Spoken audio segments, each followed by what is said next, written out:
Bonjour Marie Pavlenko. Bonjour. Bienvenue sur TV5 Monde. Dans une autre vie, vous avez été journaliste. Aujourd'hui, vous êtes romancière. Vous avez beaucoup écrit pour les enfants et pour les jeunes adultes. Au total, une quinzaine de romans illustrés ou de BD. Mais à qui s'adresse votre nouveau livre « Et le désert disparaîtra » chez Flammarion?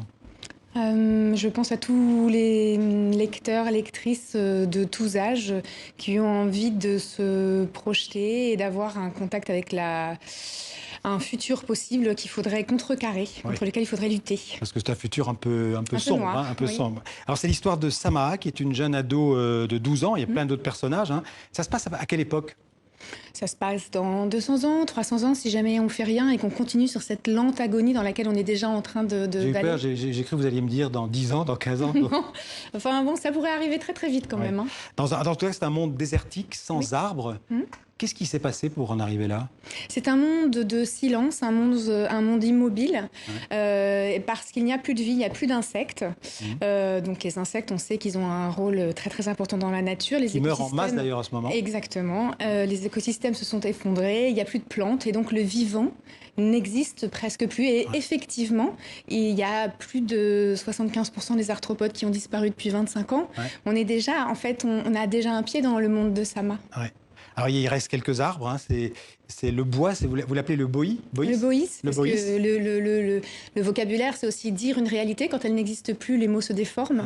Alors, le boïs, c'est devenu une denrée rare, c'est devenu une monnaie d'échange avec la grande ville.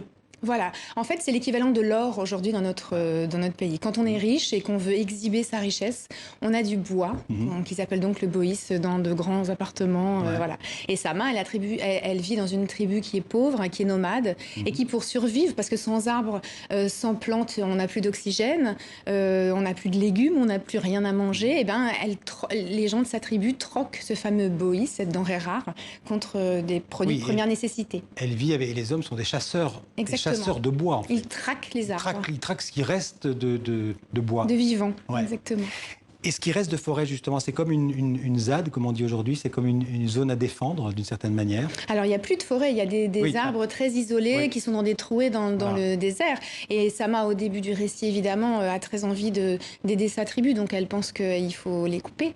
Et puis, elle va faire une rencontre qui va, du coup, complètement, évidemment, perturber la vision qu'elle a du monde. Oui, c'est aussi une réflexion sur le monde d'avant, c'est-à-dire sur le temps où vous l'écrivez, où il y avait des lacs. C'est un livre aussi sur la mémoire, d'une certaine manière, d'un monde perdu. Oui, totalement. Mais on est déjà avec un monde perdu.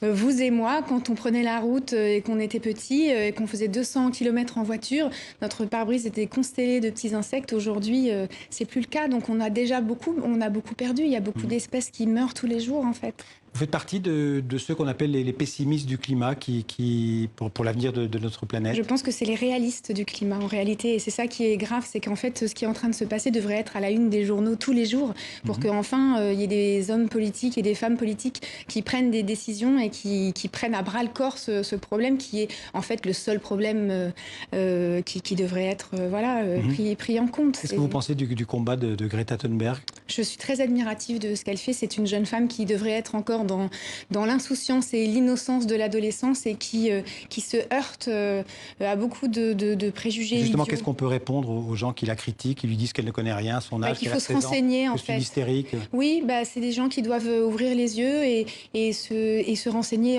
On a toutes les études qui prouvent que Greta Thunberg a raison en réalité. Est-ce que vous pensez que les femmes, ou les jeunes femmes comme Samaha, elles comprennent mieux en fait que les hommes les menaces qui pèsent sur le climat et sur la nature? Je pense que les femmes ont un rapport à la nature qui est très charnel, qui est très, les femmes s'affrontent à des choses dans leur corps, elles accouchent, elles allaitent, elles ont leurs règles et elles ont une résonance très forte avec l'animal et le sauvage. Et je pense que c'est quelque chose qui est quelque chose d'un peu incontrôlable et que les hommes ont parfois beaucoup de mal à accepter ce qu'ils ne peuvent pas contrôler. En quelques mots, sans dévoiler la fin, ça se termine bien ou ça se termine mal?